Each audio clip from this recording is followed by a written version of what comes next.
Hi, ನಮಸ್ಕಾರ. ನನ್ನ ಹೆಸರು ಪವಿತ್ರ.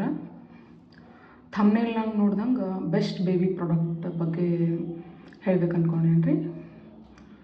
ಇದನ್ನು ನಾನು ಪರ್ಸ್ನಲಾಗಿ ಎಕ್ಸ್ಪೀರಿಯೆನ್ಸ್ ಮಾಡಿ ನನಗೆ ಯಾವುದು ಚಲೋ ಅನ್ಸೈತೆ ಅದ್ರ ಬಗ್ಗೆ ರಿವ್ಯೂ ಕೊಡ್ಬೇಕು ಅಂದ್ಕೊಂಡೇನಿ. ನಾನೇನು ಡಾಕ್ಟ್ರ್ ಅಲ್ಲ, ಬಟ್ ನನಗೇನು ಬೆಸ್ಟ್ ಅನ್ನಿಸ್ತೈತೆ ಅದ್ರ ಬಗ್ಗೆ ರಿವ್ಯೂ ಕೊಡ್ಬೇಕು ಅಂದ್ಕೊಂಡೇನಿ. ಫಸ್ಟ್ ಸ್ಟಾರ್ಟ್ ಮಾಡಮ್ರಿ. ಫಸ್ಟ್ ನ್ಯೂಬಾರ್ನ್ದು ಸ್ಟಾರ್ಟ್ ಮಾಡ್ತೀನಿ ರೀ, ಆಮೇಲೆ ಟಾಡ್ಲರ್ದು ಹೇಳ್ತೀನಿ. ಅದಕ್ಕೆ ಪರ್ಟಿಕ್ಯುಲರಾಗಿ ಹೇಳ್ಕೊತ ಹೋಗ್ತೀನಿ, ಇದು ನ್ಯೂಬಾರ್ನ್ಗೆ ಯೂಸ್ ಮಾಡ್ಬೋದು ಅಂತ ಹೇಳಿಕೆ. ಬೆಸ್ಟ್ ಬೇಬಿ ಆಯಿಲ್ ಯಾವುದಪ್ಪ ಅಂತಂದ್ರೆ, ವೆಯ್ಟ್ ಮಾಡತ್ತೀರೇನು ಯಾವ್ದು ಹೇಳ್ತೀನಂತ? ಯಾವುದೂ ಇಲ್ಲರಿ. Coconut oil is best oil for all babies ರೀ.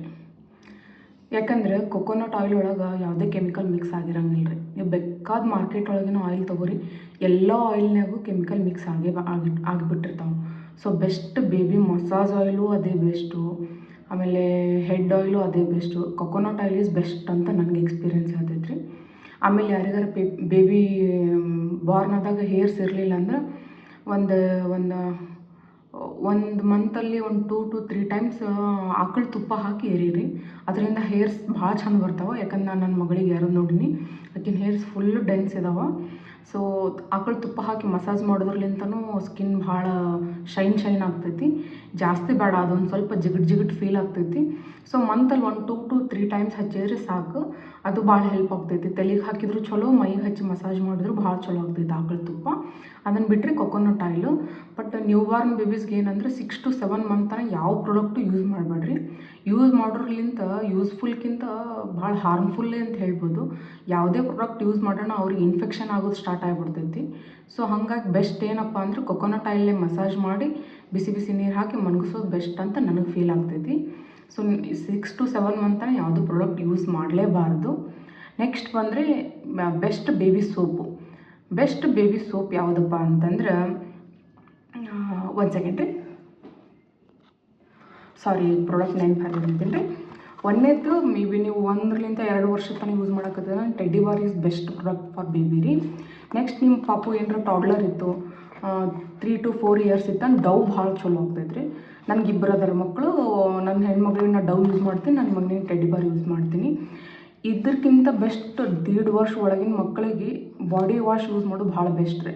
ಸೋಪ್ ಯೂಸ್ ಮಾಡೋದ್ರಲ್ಲಿಂತ ಅವ್ರಿಗೆ ಅಷ್ಟು ಕೆಮಿಕಲ್ ಇದು ಆಗಿಬಿಡ್ತಾವೆ, ಇನ್ಫೆಕ್ಷನ್ ಆಗಿಬಿಡ್ತಾವೆ. So best body wash use ಮಾಡೋದು ಭಾಳ ಬೆಸ್ಟ್.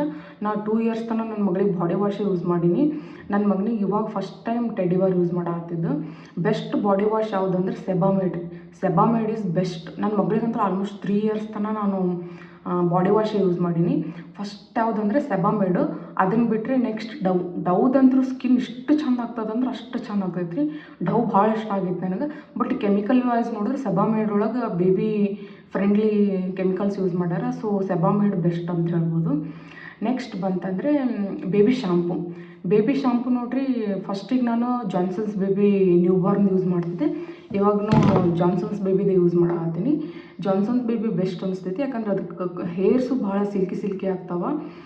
ಆಮೇಲೆ ನಾನು ಭಾಳ ಯೂಸ್ ಮಾಡಿ ನೋಡೀನಿ. ಹಿಮಾಲಯ, ಕೋಕೋ ಬಟರ್, ಮಮಾ ಅರ್ತ್ ಇದೆಲ್ಲ ಯೂಸ್ ಮಾಡಿ ನೋಡೀನಿ ರೀ. ಬಟ್ ಎಲ್ಲದಕ್ಕಿಂತ ಬೆಸ್ಟ್ ಅಂದ್ರೆ ಜಾನ್ಸನ್ಸಲ್ಲಿ 3-4 ಥರ ಬರ್ತಾವೆ.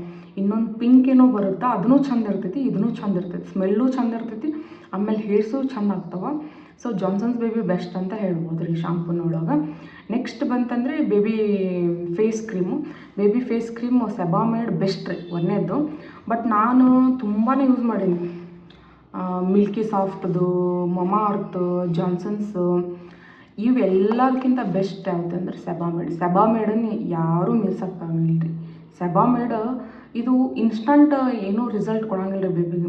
ನೀವು ಫಸ್ಟ್ಲಿಂದ ಸೆಬಾಮೇಡ್ ಯೂಸ್ ಮಾಡೋರು ಗೊತ್ತಿರ್ತೈತಿ ಆ ಬೇಬಿ ಸ್ಕಿನ್ ಏನಂತ. ನನ್ನ ಮಗಳ ಸ್ಕಿನ್ ಇಷ್ಟು ಸಾಫ್ಟ್ ಅದಲ್ಲ, ಹಿಂಗೆ ಗೊತ್ತಿರೋ ಒಳಗೆ ಹೋಗ್ಬಿಡ್ತೈತಿ, ಬೆಣ್ಣೆ ಥರ ಅದ. ಸೊ ಈ ಸೆಬಾಮೇಡ್ ಲಾಂಗ್ ಟರ್ಮ್ ಯೂಸ್ ಮಾಡೋದ್ರಿಂದ ಸ್ಕಿನ್ ಟೆಕ್ಸ್ಚರೇ ಬೇರೆ ಆಗ್ತೈತಿ. ಇವೆಲ್ಲ ಏನಾಗ್ಬಿಡ್ತಾವೆ ರೀ, ಇದು ಚೆನ್ನಾಗೇ ಇದಾವೆ ಇಲ್ಲ ಅಂತಲ್ಲ, ನನಗೇನು ಯೂಸ್ ಮಾಡಿದ ತಕ್ಷಣ ಒಂಥರ ಆಯಿಲ್ ಬಿಡೋಕೆ ಸ್ಟಾರ್ಟ್ ಆಗಿಬಿಡ್ತಿದ್ವು. ಸೊ ಅದರಿಂದ ಅವ್ರು ಒಂಥರ ಮುಖ ಫುಲ್ ಡಾರ್ಕ್ ಅನ್ಸಕತ್ತು. ಹಾಗಾಗಿ ಆಲ್ಮೋಸ್ಟ್ ಹಾಫ್ ಯೂಸ್ ಮಾಡಿ ಬಿಟ್ಬಿಟ್ಟಿನಿ ರೀ. ಬೆಸ್ಟ್ ಪ್ರಾಡಕ್ಟ್ ಅಂದ್ರೆ ಇನ್ನೂ ಸುಮಾರು ಯೂಸ್ ಮಾಡಿ ಎಲ್ಲ ಒಗೆದ್ಬಿಟ್ಟಿನಿ. ಡೇಟ್ ಇದು ಎಕ್ಸ್ಪೈರ್ ಆಗ್ತಲ್ಲ, ಇವು ಸುಮ್ಮನೆ ನನಗೆ ಬಾಡಿ ಕ್ರೀಮ್ ಥರ ಯೂಸ್ ಮಾಡೋಕೆ ಇಟ್ಕೊಂಡ್ಬಿಟ್ಟಿನಿ. ಬೆಸ್ಟ್ ಯಾವುದಂದ್ರೆ ಸೆಬಾಮೇಡ್ ಫೇಸ್ ಕ್ರೀಮ್ ರೀ. ಸೆಬಾಮೇಡ್ ಬೇಬಿಗೂ ಆಯಿತು ಟಾಡ್ಲರಿಗೂ ಆಯಿತು ಆಲ್ಮೋಸ್ಟ್ ಒಂದು 4-5 ವರ್ಷ ತನಕ ಇದೇ ಯೂಸ್ ಮಾಡಿದ್ರೆ ಭಾಳ ಚಲೋ. ಇದರಿಂದ ಸ್ಕಿನ್ ಟೋನ್ ಇಂಪ್ರೂವ್ ಆಗಂಗಿಲ್ಲ, ಸ್ಕಿನ್ ಟೆಕ್ಸ್ಚರ್ ಇಂಪ್ರೂವ್ ಆಗ್ತೈತೆ. ಟೆಕ್ಸ್ಚರ್ ಏನಂದ್ರೆ ಒಬ್ರೊಬ್ರು ರಫ್ ಇರುತ್ತಲ್ಲ, ಸ್ಕಿನ್ ರಫ್ ಇರೋಂಗಿಲ್ಲ, ಭಾಳ ಸ್ಮೂತ್ ಆಗ್ತೈತೆ. ಬೇಬಿ ಸ್ಕಿನ್ ಇರೋ ಥರ ಉಳಿದ್ಬಿಡ್ತೈತೆ ಅವತ್ತು. ಅದಕ್ಕೆ ಸೆಬಾಮೇಡ್ ಬೆಸ್ಟ್ ಅನ್ಸ್ತೀನಿ. ನೆಕ್ಸ್ಟ್ ಬಂದರೆ ಬಾಡಿ ಲೋಷನು ಫಸ್ಟ್ ಸೆಬಾಮೇಡ್ ಅವ್ರದ್ದು ಯೂಸ್ ಮಾಡಿ ನಾನು. ಅದಾದಮೇಲೆ ಹಿಮಾಲಯ ಯೂಸ್ ಮಾಡಿದೆ. ಹಿಮಾಲಯ ಅಂತೂ ಏನು ಅಂದ್ಕೊಂಡ್ರು ಪರವಾಗಿಲ್ಲ, ವರ್ಸ್ಟ್ ಪ್ರಾಡಕ್ಟ್ ಅಂತ ನನಗೆ ಅನಿಸ್ತೈತಿ. ಹಿಮಾಲಯ ಯೂಸ್ ಮಾಡೋದ್ರಿಂದ ಫುಲ್ ಬೇಬಿ ಸ್ಕಿನ್ ಎಲ್ಲ ಡಾರ್ಕ್, ಹೇರ್ ಶಾಂಪೂ ಯೂಸ್ ಮಾಡಿದ್ರು ಹೇರ್ಸ್ ಎಲ್ಲ ಒಂಥರ ಜಿಗುಟು. ನಂಗೆ ಒಂಥರ ಹಿಮಾಲಯ ಪ್ರಾಡಕ್ಟೇ ಇಷ್ಟ ಆಗಿಲ್ಲ. ನನಗೇನು ಮೇ ಬಿ ನನಗೆ ಸೂಟ್ ಆಗಿಲ್ಲ ಗೊತ್ತಿಲ್ಲ. ಎಷ್ಟು ಯಾವುದೇ ಹಿಮಾಲಯ ಪ್ರಾಡಕ್ಟ್ ಯೂಸ್ ಮಾಡಿದ್ರು ನನಗೆ ವರ್ಸ್ಟೇ ಅನಿಸೈತಿ. ನೆಕ್ಸ್ಟ್ ಬಂದರೆ ಬಾಡಿ ಲೋಷನ್ನು ಫಸ್ಟ್ ಸೆಬಾಮೇಡ್ ಯೂಸ್ ಮಾಡ್ತಿದ್ದೆ, ಇವಾಗ ಡವ್ ಎರಡೇ ಯೂಸ್ ಮಾಡಿದ್ದು ನಾನು. ಎರಡೂ ಭಾಳ ಚಂದ ಅದಾವೆ. ಸೆಬಾಮೇಡ್ ಅಂತೂ ಅಲ್ಟಿಮೇಟು. ಅದನ್ನು ಬಿಟ್ಟರೆ ನೆಕ್ಸ್ಟ್ ಇರೋದ್ರೆ ಡವ್ ಯಾಕಂತಂದ್ರೆ ಈ ಚಳಿಗಾಲನಾಗ ಸ್ಕಿನ್ ರಫ್ ಆಗ್ತೈತೆ ಅಂದ್ರೆ ಡವ್ ಸೋಪ್ ಮತ್ತು ಬಾಡಿ ಲೋಷನ್ ಯೂಸ್ ಮಾಡೋದ್ರಿಂದ ಸ್ಕಿನ್ ಟೆಕ್ಸ್ಚರ್ ಭಾಳ ಚಂದ ಆಗ್ತೈತಿ. ಅದಕ್ಕೆ ಬೆಸ್ಟ್ ಬಾಡಿದು ಅಂದರೆ ಇದೆ. ಇನ್ನು ನೆಕ್ಸ್ಟ್ ಬರ್ಬೇಕಂತಂದರೆ ಬೇಬಿ ಡೈಪರ್ ಕ್ರೀಮ್ ನನ್ನ ಮಗ ಇವಾಗ 1 ಇಯರ್ ಅದನ್ನು, ಅವ್ನಿಗೆ ಡೈಪರ್ ಕ್ರೀಮ್ ಯೂಸ್ ಮಾಡ್ತೀನಿ. ನನಗೆ ಹಿಮಾಲಯ ಇಷ್ಟ ಆಗಿದ್ದು ಅಂದ್ರೆ ಇದು ಒಂದೇ ರೀ, ಬೇಬಿ ರ್ಯಾಶ್ ಕ್ರೀಮ್. ಯಾಕಂದರೆ ಇದೊಂದು ಸ್ವಲ್ಪ ಥಿಕ್ ಅದ, ಆಮೇಲೆ ರ್ಯಾಷಸ್ ಆದರೆ ಇಮ್ಮಿಡಿಯೇಟ್ 1 ಡೇ ಒಳಗೆ ಕ್ಯೂರ್ ಆಗ್ತೈತಿ. ಇದಂದ್ರೆ best ultimate diaper rash cream ಅಂತ ಹೇಳ್ಬೋದು.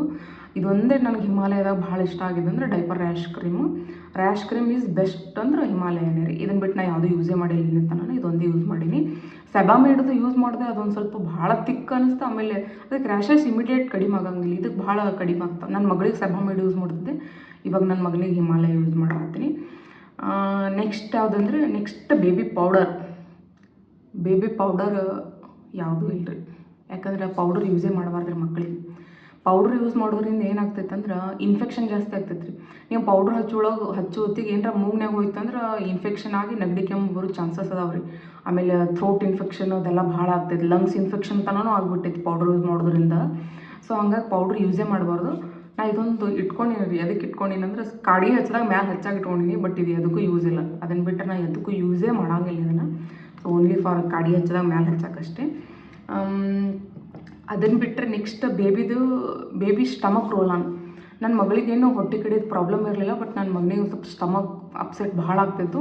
ಹಾಗಾಗಿ ಇದೊಂದೇ ನಾನು ಫಸ್ಟ್ ತರಿಸಿದ್ದೆ ಮದರ್ ಸ್ಪರ್ಶ, ಬಟ್ ರಿಸಲ್ಟ್ ಮಾತ್ರ ಅಲ್ಟಿಮೇಟ್. ಸ್ಮೆಲ್ಲು ಭಾಳ ಚಂದ ಐತಿ, ಎಫೆಕ್ಟು ಭಾಳ ಚಂದ ಆಗ್ತೈತಿ. ಬಟ್ ನ್ಯೂ ಬಾರ್ನ್ ಇದ್ದಾಗ ಅಷ್ಟು ನಮಗೆ ಗೊತ್ತಾಗಂಗಿಲ್ಲ ಎಫೆಕ್ಟ್ ಆಗ್ಯದೋ ಇಲ್ಲ ಅಂತ. ಆಲ್ಮೋಸ್ಟ್ ಒಂದು 11 ಮಂತ್ 10 ಮಂತ್ ಆಗೋಣ ಇದು ಯೂಸ್ ಮಾಡಿದ್ರೆ ಗೊತ್ತಾಗ್ತೈತಿ, ಇಮ್ಮಿಡಿಯೇಟ್ ಸ್ಟಮಕ್ ಪೇನ್ ಕಡಿಮೆ ಆಗ್ತೈತಿ. ಸೊ ಬೆಸ್ಟ್ ಸ್ಟಮಕ್ ರೋಲ್ ಅಂದರೆ ಇದು. ಆಮೇಲೆ ಇನ್ನೊಂದು ಹೇಳಬೇಕು, ಇಷ್ಟೆಲ್ಲ ಹೇಳಿದೆ ನಾನು, ಆಲ್ಮೋಸ್ಟ್ ಎಲ್ಲ ಕವರ್ ಮಾಡಿದೆ. Face cream, body lotion, shampoo, oil, diaper rash cream, ಆಮೇಲೆ ಇದು ಕಂಪಲ್ಸರಿ ಎಲ್ಲ ಮದರ್ಸ್ ಪರ್ಸ್ನಾಗ ಇರೋದು ಭಾಳ ಬೆಸ್ಟ್. ಕೆಲವೊಂದು ಜನ ಹೇಳ್ತಾರೆ ಇದು ಹಚ್ಚೋದ್ರಿಂದ ಏನು ಯೂಸ್ ಆಗ್ತದೆ ಅಂತ. ಏನು ಯೂಸ್ ಆಗಂಗಿಲ್ಲ ರೀ. ಇದ್ರಾಗ ಆಲ್ಮೋಸ್ಟ್ ನಮ್ಮದು ಪುರಾತನದೊಳಗೆ ಹೆಂಗೆ ನಾವು ಮಸಾಲೆ ಯೂಸ್ ಮಾಡ್ತಾಯಿದ್ವಿ ಅದೆಲ್ಲ ಮಸಾಲೆ ಸ್ಮೆಲ್ಲೇ ಇದ್ರಾಗ ಇರ್ತೈತಿ. ಆಮೇಲೆ ನ್ಯೂ ಬಾರ್ನ್ ಇದ್ದಂಗೆ ನೋಡಿದ್ರೆ ಅದು ಮಸಾಲೆ ಎಲ್ಲ ಹುರಿದ್ಕೆ ಒಂದು ಅರ್ಬಿ ಒಳಗೆ ಕಟ್ಕೆ ಮೂಗಿನ ಹತ್ರ ಇಡ್ಬೇಕಂತಾರಲ್ಲ, ಆ್ಯಸ್ ಇಟ್ ಇದನ್ನು ವರ್ಕ್ ಆಗ್ತದೆ ಅಂತ ನನಗೆ ಫೀಲ್ ಆಗ್ತೈತಿ, ಪರ್ಸ್ನಲ್ ಫೀಲು. ಸ್ವಲ್ಪ ನಂಗೆ ಏನಾದರೂ ಚಳಿ ಅನ್ನಿಸ್ತಲ್ಲ, ಒಂದು ಸ್ವಲ್ಪ ಎದೆಗೆ ಹಚ್ಚಿ ಆಮೇಲೆ ಕಾಲಿಗೆ ಹಚ್ಚಿ ಸಾಕ್ಸ್ ಹಾಕಿಬಿಡ್ತೀನಿ. ಇಮ್ಮಿಡಿಯೇಟ್ ಒಂದು ಸ್ವಲ್ಪ ಏನಾದರೂ ಕೋಲ್ಡ್ ಸಿಮ್ಟಮ್ಸ್ ಇದ್ದು ಅಂದ್ರೆ ಹೋಗ್ಬಿಡ್ತಾವಂತ ನನಗೆ ಫೀಲ್ ಆಗ್ತೈತಿ. ಸೊ ಇಷ್ಟು ಪ್ರಾಡಕ್ಟ್ ಯೂಸ್ ಮಾಡೋದ್ರಿಂದ ಏನು ಹೇಳ್ತೀನಿ ರೀ, ಯಾವ ಬೇಬಿ ಸ್ಕಿನ್ನು ವೈಟ್ ಆಗೋಕ್ಕೆ ಸಾಧ್ಯನೇ ಇಲ್ಲ ರೀ. ಸ್ಕಿನ್ ಟೆಕ್ಸ್ಚರ್ ಏನೈತೆ ರೀ ಅದು ಫಿಕ್ಸ್ ಇರ್ತೈತಿ. ಆಮೇಲೆ ನ್ಯೂ ಬಾರ್ನಾಗಿದ್ದ ಕಲರ್ ಅದು ಪರ್ಮನೆಂಟ್ ಅಲ್ರಿ. ಯಾವಾಗಲೂ ನ್ಯೂ ಬಾರ್ನೊಳಗಿದ್ದ ಕಲರ್ ಎಷ್ಟು ಸಲ ಚೇಂಜ್ ಆಗ್ತೈತಿ. ಬೇಬಿ ಕಲರ್ ಪರ್ಮನೆಂಟಾಗಿ ಉಳಿದಂದ್ರೆ ಆಲ್ಮೋಸ್ಟ್ ಒಂದು 3 ಇಯರ್ಸ್ ತನಕ ಉಳಿಬೋದು ರೀ. ಇಲ್ಲ ಒಂದೊಂದು ಹುಡುಗರಿಗೆ 2 ಇಯರ್ಸ್ಗೆ ಬಂದು ಕೂಡ್ತೈತಿ, ಕೆಲವೊಬ್ರಿಗಂತೂ 5 ವರ್ಷ ತನೂ ಕೂಡ್ತದೆ ಅಂತ ಹೇಳ್ತೈತಿ. ಸೊ ನ್ಯೂ ಬಾರ್ನ್ ಕಲರ್ ಯಾವುದೂ ಪರ್ಮನೆಂಟೇ ಅಲ್ಲ. ಒಂದು ಲೆವೆಲಿಗೆ ಬಂದು 5 ವರ್ಷಕ್ಕೆ ಏನು ಪರ್ಮನೆಂಟಾಗಿ ಕಲರ್ ಕೊಡ್ತೈತಿ ಅದೇ ಪರ್ಮನೆಂಟ್ ಕಲರ್. ಆಮೇಲೆ ಇದರಿಂದ ಯಾವುದೂ ಕಲರ್ ಇಂಪ್ರೂವ್ ಆಗಂಗಿಲ್ಲ. ಏನಂದ್ರೆ ಸ್ಕಿನ್ ಟೆಕ್ಸ್ಚರ್ ಇಂಪ್ರೂವ್ ಆಗ್ತೈತಿ ಮತ್ತು ಒಂದು ಸ್ವಲ್ಪ ಟೋನ್ ಇಂಪ್ರೂವ್ ಆಗ್ತೈತೆ ಅಷ್ಟೇ. ಭಾಳ ಒಮ್ಮೆ ಬ್ಲ್ಯಾಕ್ ಇದ್ದವ್ರು ವೈಟ್ ಅಂತೂ ಆಗೋಕ್ಕೆ ಸಾಧ್ಯನೇ ಇಲ್ಲ ರೀ ಕಲರಲ್ಲಿ. ಇವನ್ ಪ್ರಾಡಕ್ಟ್ ಯಾವುದೇ ಒಂದು ಬೆಸ್ಟ್ ಪ್ರಾಡಕ್ಟ್ ಅಂದ್ರೆ ವೈಟ್ ಮಾಡೋಕ್ಕಾಗಲ್ಲ, ಒಂದು ಟೋನ್ ಜಾಸ್ತಿ ಮಾಡ್ಬೋದು ಅಷ್ಟೇ ಹೊರತು ವೈಟ್ ಆಗೋಕ್ಕೆ ಸಾಧ್ಯನೇ ಇಲ್ಲ. ಇದೆಲ್ಲ ಟೆಕ್ಸ್ಚರ್ ಚೆನ್ನಾಗಿರಲಿ, ಸ್ಕಿನ್ ಚೆನ್ನಾಗಿರಲಿ. ಸ್ಕಿನ್ ಸ್ಮೂತ್ ಇತ್ತಂದ್ರೆ ಅದರಿಂದನೇ ಹೊಳಪು ಜಾಸ್ತಿ ಆಗಿ ಅದರಲ್ಲೇ ಗ್ಲೋ ಬರ್ತಂದ್ರೆ ನಿಮ್ಗೆ ಅದೇ ವೈಟ್ ಕಾಣೋಕ್ಕೆ ಸ್ಟಾರ್ಟ್ ಆಗಿಬಿಡ್ತೈತಿ. ಇದೆಲ್ಲ ಸ್ಕಿನ್ ಟೆಕ್ಸ್ಚರ್ ಸಲುವಾಗಿ ಹೊರತು ಸ್ಕಿನ್ ವೈಟ್ನಿಂಗ್ ಅಲ್ವೇ ಅಲ್ರಿ. ಆಮೇಲೆ ಇವಾಗ ನನ್ನ ಸ್ಕಿನ್ನು ನೋಡ್ರಿ, ಇವಾಗ ನಾನು 10th ಇರೋ ಸ್ಕಿನ್ನೇ ಬೇರೆ ಐತ್ರಿ, ಇವಾಗೇ ಸ್ಕಿನ್ ಬೇರೆ ಐತಿ.